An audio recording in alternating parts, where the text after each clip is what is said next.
नमस्कार. आजच्या या विशेष विश्लेषणात आपण 1857च्या ऐतिहासिक उठावाची अगदी सविस्तर चर्चा करणार आहोत. नागरी सेवा परीक्षांची तयारी करणाऱ्यांसाठी हा एक अत्यंत महत्त्वाचा विषय आहे. त्यामुळं आज आपण या उठावाची गुंतागुंतीची कथा, त्याची ठोस तथ्य आणि त्यामागील बारकावे अगदी सोप्या भाषेत उलगडून पाहणार आहोत. चला तर मग सुरुवात करूया. 1857च्या त्या बंडाची भीषणता आणि अराजकता किती प्रचंड होती याचा फक्त विचार करा. सुरुवातीला फक्त एका छावणीपुरतं मर्यादित असलेलं हे लष्करी बंड बघता बघता एका महाभयंकर पण विखुरलेल्या नागरी उठावात कसं बदललं. या एकाच घटनेने बलाढ्य ब्रिटिश साम्राज्याला अक्षरशः मुळापासून हादरून सोडलं होतं हे खऱ्या अर्थाने थक्क करणारं आहे. आजच्या या चर्चेची रूपरेषा अगदी स्पष्ट आहे. आपण 5 मुख्य मुद्द्यांवर भर देणार आहोत. 1. उठावाची कारणे. 2. कालक्रम आणि नेते. 3. हे बंड का अपयशी ठरलं. 4. 1858 नंतरचे प्रशासकीय बदल. आणि 5. या उठावाच्या स्वरूपाविषयीचे ऐतिहासिक दृष्टिकोन. तर सुरुवात करूया आपल्या पहिल्या भागापासून, उठावाची कारणे. ब्रिटिश वसाहतवादाच्या तब्बल 100 वर्षांच्या धोरणांनी या उद्रेकाची पार्श्वभूमी नेमकी कशी तयार केली ते पाहूया. तुम्हाला माहितीच असेल, ब्रिटिशांच्या जाचक आर्थिक धोरणांमुळे, जड करांमुळे शेतकरी आणि जमीनदार पूर्णपणे उद्ध्वस्त झाले होते. त्यात भर म्हणून राजकीय पातळीवर डॉक्ट्रिन ऑफ लॅप्स किंवा व्यपगत सिद्धांत आणि अवधचे विलिनीकरण यामुळे अनेक संस्थानिकांनी आपल्या हक्काचं राज्य गमावलं होतं. हे सगळं असंतोषाचं मळप साठत होतंच, पण चरबीयुक्त काडतुसांची ती प्रसिद्ध अफवा म्हणजे अक्षरशः आगीत तेल ओतण्यासारखं होतं. सैनिकांसाठी हीच ती ठिणगी ठरली जिने या साठलेल्या रागाचा एका क्षणात स्फोट घडवून आणला. आता वळूया दुसऱ्या भागाकडे, कालक्रम आणि महत्त्वाचे नेते. उत्तर आणि मध्य भारतात या बंडाचा वणवा किती वेगाने पसरला हे पाहणं खरंच रंजक आहे. रिव्हिजनसाठी हा घटनाक्रम डोळ्यासमोर ठेवणं खूप फायद्याचं आहे. बघा, मार्च 1857मध्ये बॅरकपूरला मंगल पांडे यांनी बंड पुकारला. त्यानंतर अवघ्या 2 महिन्यात म्हणजे मे महिन्यापर्यंत मीरठमध्ये याने एका मोठ्या उठावाचं रूप घेतलं. हा संघर्ष पुढे अनेक महिने चालला. अखेर जुलै 1858मध्ये लॉर्ड कॅनिंगने शांततेची घोषणा केली आणि डिसेंबर 1859 पर्यंत ब्रिटिशांनी आपली सत्ता पुन्हा पूर्णपणे प्रस्थापित केली. पूर्व परीक्षेच्या म्हणजेच प्रिलिम्सच्या दृष्टीने ही माहिती अत्यंत महत्त्वाची आहे.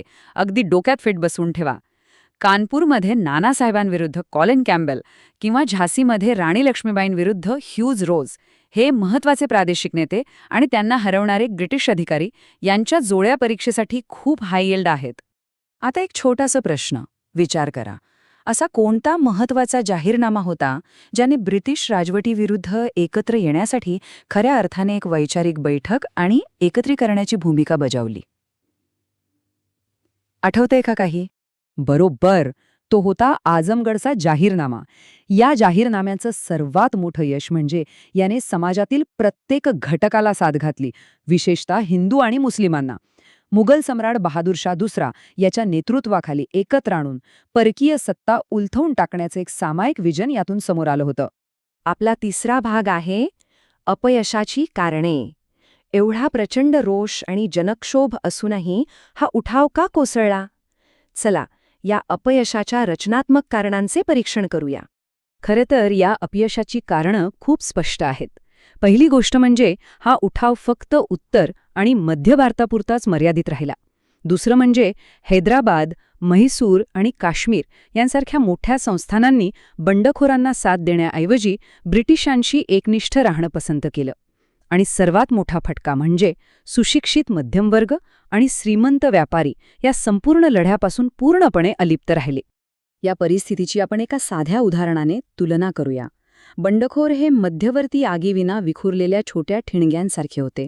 त्यांच्याकडे ना पुरेसा पैसा होता, ना मध्यवर्ती नियोजन, ना आधुनिक शस्त्रे. आणि दुसरीकडे होती ब्रिटिश साम्राज्याची अवाढ्य सुसज्ज यंत्रणा, ज्यांना थेट इंग्लंडहून सैन्य, पैसा आणि आधुनिक शस्त्रास्त्रांचा अखंड पुरवठा होत होता. हा लढा मुळातच असमान होता. यानंतर येतो आपला चौथा भाग, 1858 नंतरचे प्रशासकीय बदल. उठाव चिरडल्यानंतर ब्रिटिशांना कळून चुकलं होतं की आता जुन्या पद्धतीने राज्य चालवता येणार नाही, प्रशासनात मोठे बदल करावेच लागतील.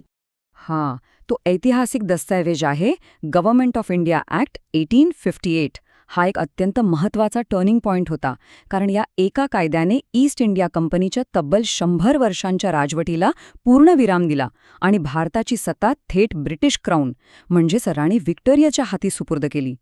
हे झालेले बदल खूप स्ट्रॅटेजिक होते. ब्रिटिशांनी व्यपकत सिद्धांत अधिकृतपणे मागे घेतला, जेणेकरून भारतीय संस्थानिक पुन्हा त्यांच्या विरोधात जाणार नाहीत आणि ते त्यांचे मित्र बनून राहतील. तसेच लष्कराची संपूर्ण पुनर्रचना करण्यात आली आणि भविष्यात असा कोणताही उठाव होऊ नये म्हणून तोफखाना पूर्णपणे फक्त आणि फक्त युरोपियन सैनिकांच्याच हाती राहील याची काळजी घेतली गेली. आता आपण आलो आहोत शेवटच्या आणि अत्यंत महत्त्वाच्या 25व्या भागावर, उठावाचे स्वरूप आणि ऐतिहासिक दृष्टिकोन. UPSC मेन्सच्या उत्तरलेखनासाठी हा भाग सर्वात क्रिटिकल आहे. वेगवेगळ्या इतिहासकारांनी या घटनेचं कसं विश्लेषण केलंय हे पाहणं खरंच रंजक आहे. एकीकडे VD सावरकरांनी याला पहिला स्वातंत्र्य लढा असं सार्थपणे म्हटलंय, पण RC मजुमदार यांचा दृष्टिकोन वेगळा होता. त्यांच्या मते तेव्हा भारतात समान राष्ट्रीयत्वाची कोणतीही भावनाच नव्हती.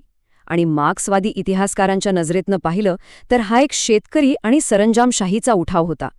मेन्समध्ये उत्तर लिहिताना एक गोष्ट नेहमी लक्षात ठेवा, ह्या घटनेला आपण कुठल्याही एका साच्यात बसू शकत नाही.